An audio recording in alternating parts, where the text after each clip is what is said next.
Hey everybody, it's Mr. Minnick. Finally getting around to showing you guys what I am trying to have you guys do for that homework packet. Hopefully this will be something that'll be helpful to you to figure out how to use and how to do, I guess I should say, the homework assignments that I gave to you. So if you look up on the screen, I have just that normal website that I have given to you guys. I'm going to go ahead and open the Files tab, excuse me, and click on the extended break packet. It's the only button on there, so it's easy to find. I went over it in the other videos. Also, once you click that, it opens up a Google Drive folder, and that's where I've put a copy of every single one of the papers that was in that assignment. So everything that you need will be in there. So I'm going to show you really quickly. I'm going to focus this pointer. We're going to start off here where it says the extended spring break packet. Move that over here. So this is the one that I'm talking about. So I'm going to go ahead and open that one really fast and just read through these directions, showing you, what it is I'm actually asking you to do here.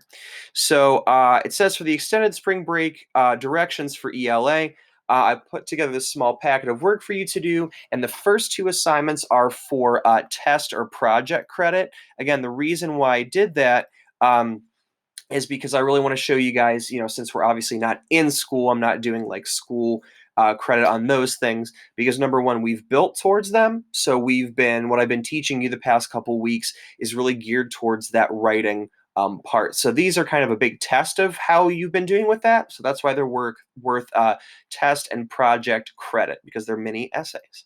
So those two things are worth that credit. And the next few assignments are worth extra credit.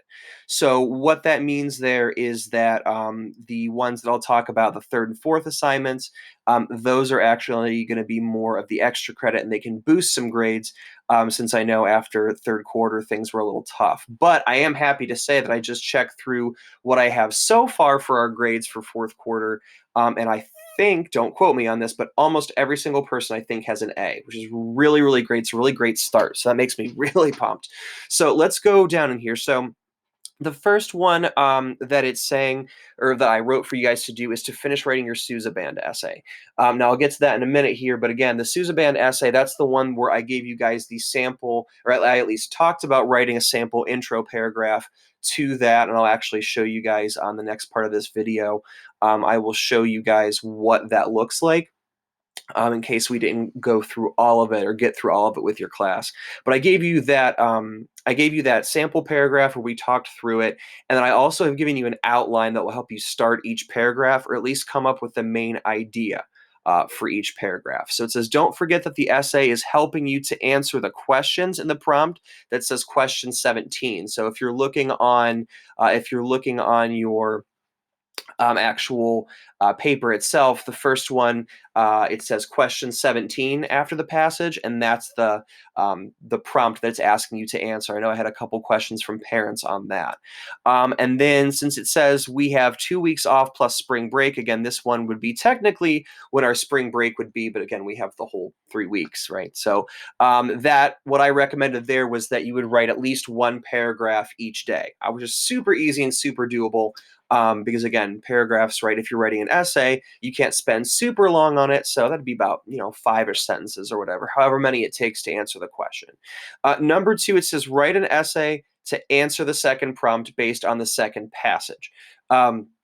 So I gave you a new passage to read, and it's about video games and teen health, I believe. I think some of my 7th graders might have seen that passage before.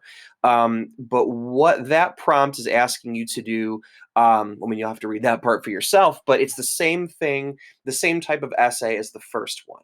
So what you're going to do is make sure that you read through the prompt, right? And then use those strategies that I've taught you to break down the question. And then I've also given you a blank checklist, just like the Sousa Band one, that will help you organize your essay before you write it. So again, same thing like for the other one, I'd recommend writing one paragraph each day. So if you were to do both of those things, in each day, you'd be writing 2 paragraphs a day, and that's not that big of a deal. So in the next part of the video coming up here, I'm going to show you guys what it is to work on that extra credit. So hold on just a second.